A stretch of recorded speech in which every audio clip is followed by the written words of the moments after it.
Hey everyone, Live It Like Lisa here, and in today's video we're going to be doing another thrift store flip. Oh my god, try and say that with an eyeliner in. Thrift store flip. I've got a heap of these silver trays which I picked up from the thrift store, and I haven't really used them in my decor. So what I plan to do with them is just give them a bit of a makeover and just give you some ideas of what you can do with them if you do have any of these in your collection that you're just not using. So yeah, I'm going to be doing 1, 2, 3, 4, probably 5 different makeovers in different styles, just to give you some ideas of how you could use these trays as decor around your house. So let's get started. So for the first tray, now I've already painted this white. I was going to do a makeover on this at Christmas time, but I don't know if you can see, for some reason, like I painted it with some white chalk paint, and for some reason little rust spots are showing through on this tray, and I don't know why, and I don't know how to stop it happening. I think maybe because I'm using chalk paint on it, maybe I needed to prime it first or something like that. But either way, what I plan to do with this one is I've got some vintage music sheets here. So pulled out of like a little vintage music book, and I plan to Mod Podge a couple of these music sheets on top of this tray. Okay, so before I glue them down, I'm just going to tear around the edges just so that there's no straight edge on those music sheets. I just want like a jagged edge so that I can blend it in a lot better later on once we start sanding them back a little bit. So just gently tearing off all the edges to give each side a more jagged finish.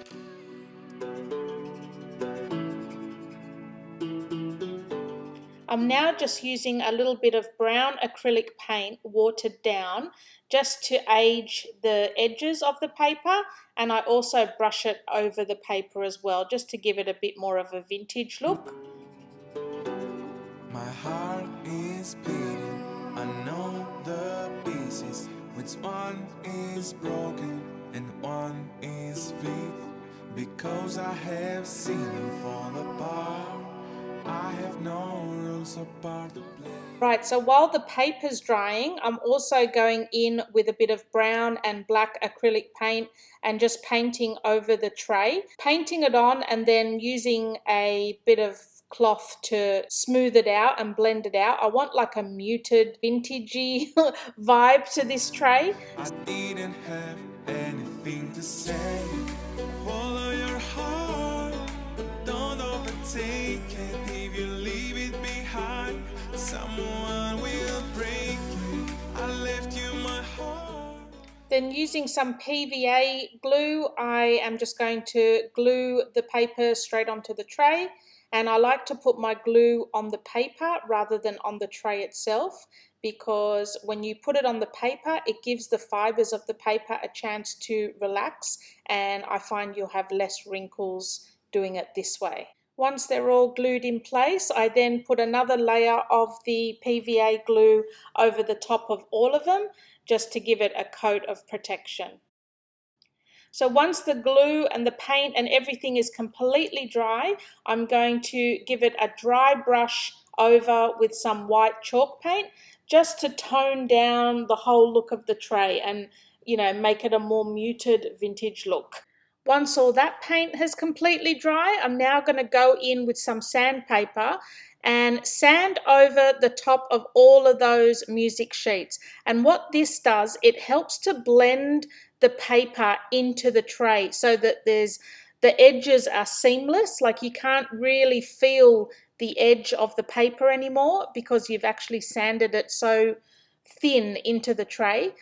So I'm going around the edge of all where the papers have been glued down and giving it a good sand. And this will also help to age it a little bit as well and distress it. And then I'm just going in with a little bit of black acrylic paint around the edge again, just to bring out the pattern around the side of the tray.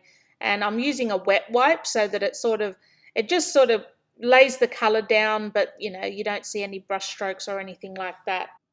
And then to finish it off, I'm just adding a couple of little craft pearls to each corner of the tray. And I'm just using some PVA glue to glue those down. And that's it for this one.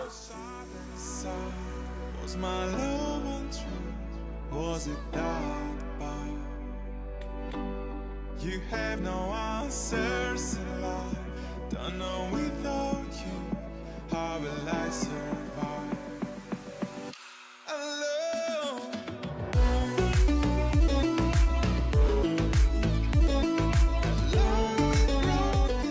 So this is the first tray we've given a makeover to. It's got a real vintagey vibe. Would probably look really nice with a nice crystal candle on there or some perfume bottles or something like that. So yeah, that's one idea for your thrift store trays. Now moving on to the next project. Okay, so for this next tray, we're going to make a little menu board out of it. So what I'm going to do first is just give it a light coat of grey primer just to prevent any rust or anything coming through the paint. I'm just a bit iffy now after it happened to that first tray. So just a light coat of primer. And I originally was going to go with a gold colour for this tray. So I ended up spray painting it gold, but then I changed my mind and went with a nice farmhouse green. So in the next picture you'll see it looks gold, but yeah, we actually paint over that.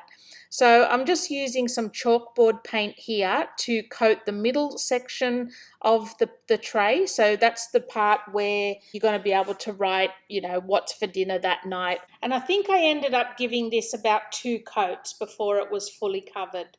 So the first coat goes on a little bit blotchy, but then the second coat covers up all of those streaks. Okay, so I've just taped around the edge of the chalkboard part, and we're now going to go in with this nice sage green color. I've actually mixed a little bit of plaster of Paris into this paint so that it becomes a chalk paint, and we're just going to give this about, I think I gave it about 2 or 3 coats of chalk paint all around the edge. And once that's dry, just peel off your tape, and I'm just going to distress around the edges just to help bring out some of that pattern detailing along the border of the plate or the tray. Then using my Cricut Joy, I designed a little image to put on the top of the tray. It says today's menu, eat it or starve. And then we just stuck that down.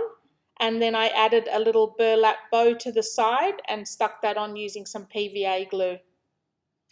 And this is the finished tray. You can either hang this up on the wall or use like a little plate stand to display it on your kitchen bench. I think it turned out pretty cute. Okay, for these next 2 trays, I'm going to be doing the 2 oval ones. Again, I'm just starting with a light spray paint of the grey primer. And then once that's dry, for the 2 oval ones, I'm going to then spray paint them in some matte black as well. We are going to chalk paint them white, but when I distress them, I want a little bit of the black to be showing through. So once those 2 are fully dry, like I said, I'm going in with a couple of coats of white chalk paint. I think I did about 2 coats all up. So this is the second coat going on now. What did you do? You used it, then abused it. You let me also. So once that's completely dry, we're going to do a very, very light sanding all around the edges and any raised detail. You don't want to sand it too much to get all the way down to the silver. You just want to try and sand off just the first couple of layers of chalk paint to reveal the black underneath. So I'm going all around the edges and then a little bit down into the lip, just where the bumps are, where you would think it would naturally wear. So using my silhouette this time, I've cut out this design. I think I purchased this through Etsy. I got about 6 different designs, all in the similar sort of style, like farmer's market, country kitchen, and all of that sort of thing. So I've used my silhouette to cut this out, and I'm using it as a stencil.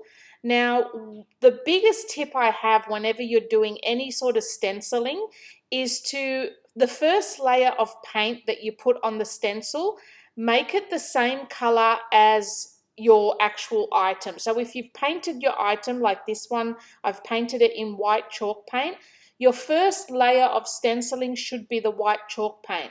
So what this actually does, it helps seal all the letters in so that it prevents bleed through when you're going in with another color. So yeah, that's my biggest tip, and I find it works absolutely amazing every time. I'm just dabbing on the white chalk paint first, and then once that dries, I'm going to go in with black. And you find then once your black has dried and you peel your stencil off, you'll have nice crisp lines. So I'm doing a similar sort of thing to the other tray, just a different design that I've cut out on my silhouette. So this one's a flower market one.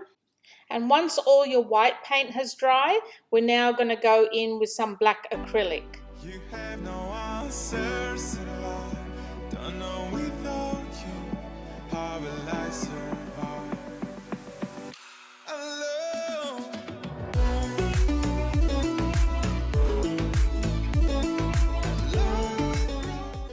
Ooh, this is the bit that makes me nervous, peeling it all off and hoping it's all turned out.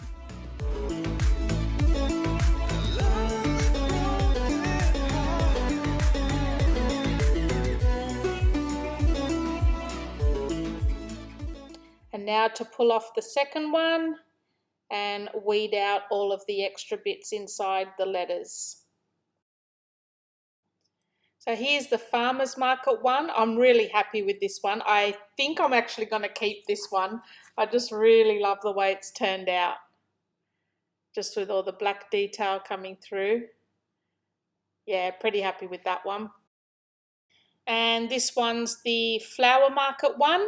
I ended up distressing this one a little bit and also just grunging it up a little bit just to make it look a little bit more vintagey. For the farmer's market, I was happy with the plain white, but I just got a little bit of black watered down and just sort of dabbed it around just to make it look a little bit, you know, older looking, I guess. And you can see all the black detail coming through on the distressing around the edge as well. So now on to our next tray. So for this next tray, after I've spray painted it with some grey primer, again we're going to be using my trusty white chalk paint and giving it 2 coats of white chalk paint. How will I survive alone?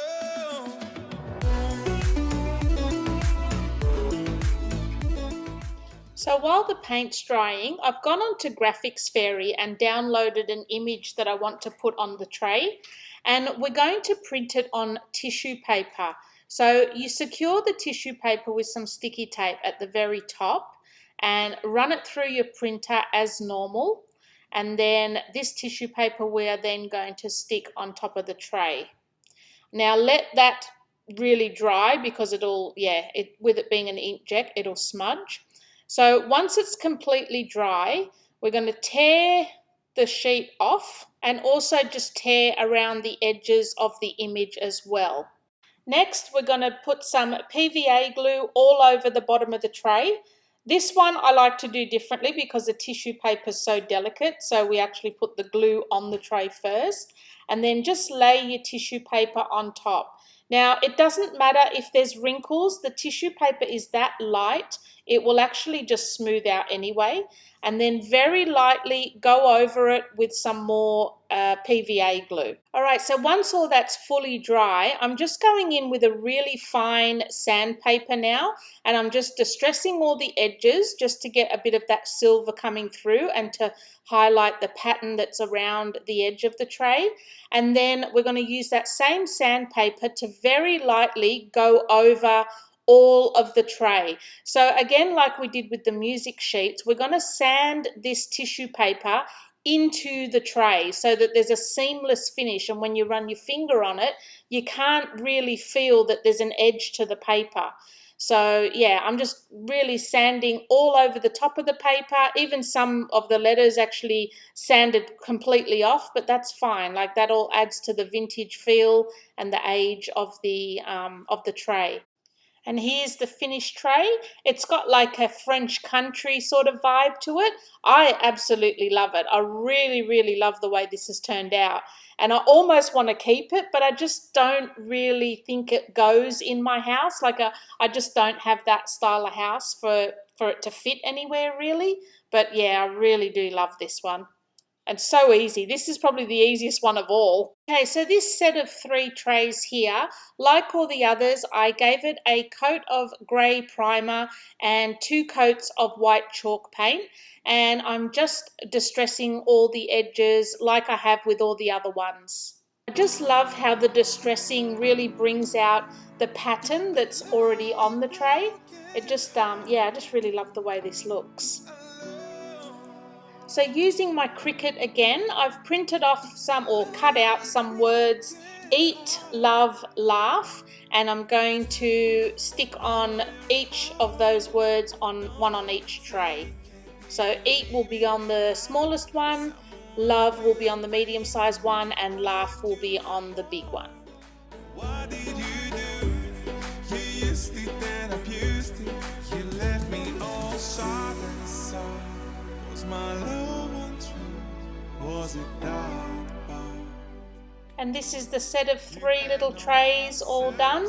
These I think are gonna end up staying with me. I absolutely love these trays. I have in mind to hang them up in my butler's pantry. So yeah, you may see them hanging up in there. But yeah, super, super easy. And I just really love the way they've turned out. Hope you've enjoyed that video, guys, and maybe it's given you some inspiration on how you can transform some trays you might have lying around your own home. Super, super easy. Give it a go, guys. It's really not that hard. Most of these I'm doing as part of my thrift store flips that I intend to sell, but there are a couple that I think will still be living with me, and I'll show you where I've actually put them in my house now.